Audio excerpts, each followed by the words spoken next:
आज सांगोला बार असोसिएशनचे सदस्य सागर मिटके साहेब यांच्यावर झालेल्या घटनेबाबत आज पंढरपूर अधिवक्ता संघातर्फे आम्ही पंढरपूर बारमधील न्यायालयीन कामकाजापासून सर्व अधिवक्ता सर्व वकील या ठिकाणी अलिप्त राहिलेले आहोत आणि सांगोला बारमधील सागर मिटके साहेब यांच्याबाबत झालेल्या घटनेबाबत आम्ही पंढरपूर अधिवक्ता संघ सर्वजण त्यांच्याशी तन मन धन त्यांना जे जे काय सहकार्य ज्या ज्या ठिकाणी लागेल त्या ठिकाणी सहकार्य करण्यास आम्ही तयार आहोत।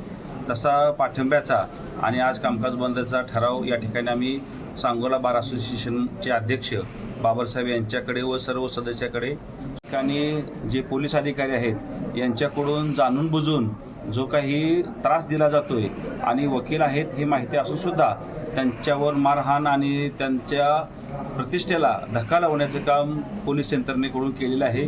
नक्कीच सांगोला बार असोसिएशन आणि bar council of Maharashtra and गोवाचे सदस्य माननीय थोबडे साहेबांनी जे आता सांगितलं त्याप्रमाणे सर्व ज्येष्ठ विधिज्ञाच्या मार्गदर्शनानुसार आम्ही त्यांना न्याय देण्यासाठी जो लढा न्यायिक पातळीवर कोर्टामध्ये आणि प्रशासकीय पातळीवर करावं लागेल त्या ठिकाणी आम्ही करण्यास तयार आहोत आणि हा जोपर्यंत मेटकर साहेब यांना न्याय मिळत नाही तोपर्यंत आम्ही हा संघर्ष हा लढा इथून पुढं कायम ठेवू आणि या लढ्याची तीव्रता दिवसेंदिवस वाढत जाईल या ठिकाणी खात्री देतो।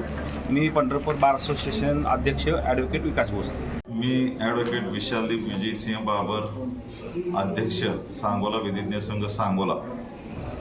दिनांक 31/3/2026 रोजी सांगोला विधिज्ञ संघाचे सदस्य ॲडव्होकेट सागर मिटकरी हे साधारण 9:15 वाजता सांगोला पोलीस स्टेशनच्या आवारामध्ये गेलेले असताना त्यांना तिथं नेमणुकीस असणारे पोलीस निरीक्षक घुगे साहेब व त्यांच्या सहकार्याने मारहाण केली। त्यांनी वकील आहे असं सांगून सुद्धा फरफटत नेऊन पोलीस स्टेशनच्या पत्र्याच्या शेडमध्ये बसवून मारहाण केली, शिवीगाळ केली आणि त्यांचा मोबाईल काढून घेतला आणि एवढं करून त्यांना 1:30 वाजता कोऱ्या कागदावर सह्या घेऊन सोडून दिलं।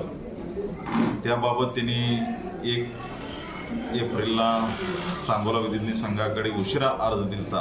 त्या अनुषंगानं 2 एप्रिल रोजी सांगोला विधिज्ञ संघाची तातडीची मीटिंग सकाळी 11-11:30 वाजता पार पडली। या मीटिंगमध्ये सागर मिटकरी यांनी घडलेला प्रकार सांगितला।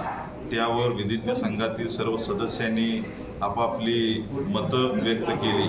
त्यानुसार मी अध्यक्ष म्हणून पोलीस निरीक्षक घुगे साहेब यांना फोन लावला की बाबा अशा संदर्भात आपल्याकडं तुमच्या विरुद्ध तक्रारी अर्ज आलेला आहे, पण त्यांनी मी बाहेर आहे असं कळवलं। त्यामुळं आम्ही सर्व सांगोला विधिज्ञ संघाचे सदस्य सांगोला पोलीस स्टेशन येथे जाऊन संबंधित दोषीवर कार्यवाही करावी असा बारचं एक निवेदन आणि ॲडव्होकेट सागर मिटकरी यांची फिर्याद पोलीस स्टेशनला दिली। त्यानंतर ही जी घटना आहे संपूर्ण महाराष्ट्रभर पसरली। त्यामध्ये वकिलांवर झालेल्या ह्या हल्ल्याबाबत संपूर्ण महाराष्ट्रातील सर्व वकील संघटना आक्रमक झाल्या। त्यामध्ये सांगोला विधिज्ञ संघानं ही सुरुवात केली की बाबा कोर्ट कामकाजापासून अलिप्त राहायचं। त्यास पंढरपूर असेल, बार्शी असेल, करमाळा, माळशिरस, सांगली जिल्हा संपूर्ण आज बंद आहे। त्या अनुषंगानं आज पुन्हा एकदा बैठक या अधिवक्ता संघाच्या सभागृहामध्ये झाली। त्याबाबत घुगे साहेब यांचा फोन आलेला होता की बाबा मी बारमध्ये यायला तयार आहे, परंतु बारच्या सदस्यांनी त्या गोष्टीला तीव्र शब्दात विरोध केला आणि संपूर्ण महाराष्ट्राचा हा विषय असल्यामुळं फक्त सांगोला विधिज्ञ संघ यामध्ये कोणताही ठोस असा निर्णय घेऊ शकत नाही। ही जी मारहाण झालेली आहे, अन्याय झालेला आहे, हा फक्त सागर मिटकरी किंवा सांगोला विधिज्ञ संघाचे सदस्य यांच्यावर एकट्यावर झालेला नसून महाराष्ट्रातील तमाम वकील वर्गावर झालेला हा हल्ला आहे।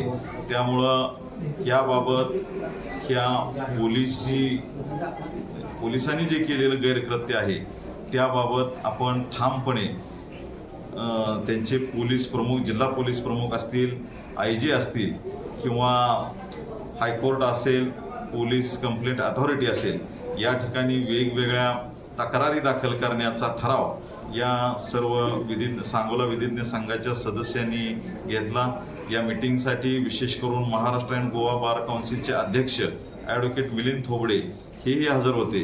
त्यांनीही या जे विधिज्ञ संघाच्या सदस्यावर झालेला जे हल्ला आहे त्याबाबत तीव्र निषेध व्यक्त करून सांगोला विधिज्ञ संघासोबत राहणार असल्याचं मान्य केलं. त्याचबरोबर जे जिल्हा पोलीस प्रमुख असतील, नावकर साहेब असतील, त्याचबरोबर सांगली जिल्हा बार असोसिएशनचे अध्यक्ष असतील, सांगलीचे ज्येष्ठ विधिज्ञ श्रीकांत जाधव साहेब असतील, त्याचबरोबर सहा जिल्ह्याची जी खंडपीठ कृती समिती आहे त्यांचीही अध्यक्ष यांचा फोन आलेला होता. गरज पडली तर सर्वांनीच या कामकाजातून अलिप्त राहण्याचा ठराव करून या आंदोलनाला पाठिंबा दिलेला आहे. पुढचं पाऊल कशा पद्धतीचं राहणार? आता सध्या आम्ही जिल्हा पोलीस प्रमुखांना त्यांची वेळ घेऊन भेटणार आहोत, आयजींना भेटणार आहोत. त्यांच्याकडून जर काय यांच्यावर काय कार्यवाही नाही झाली तर आम्ही माननीय उच्च न्यायालय कोल्हापूर सर्किट बेंच यांच्याकडे रिट पिटिशन दाखल करणार आहोत.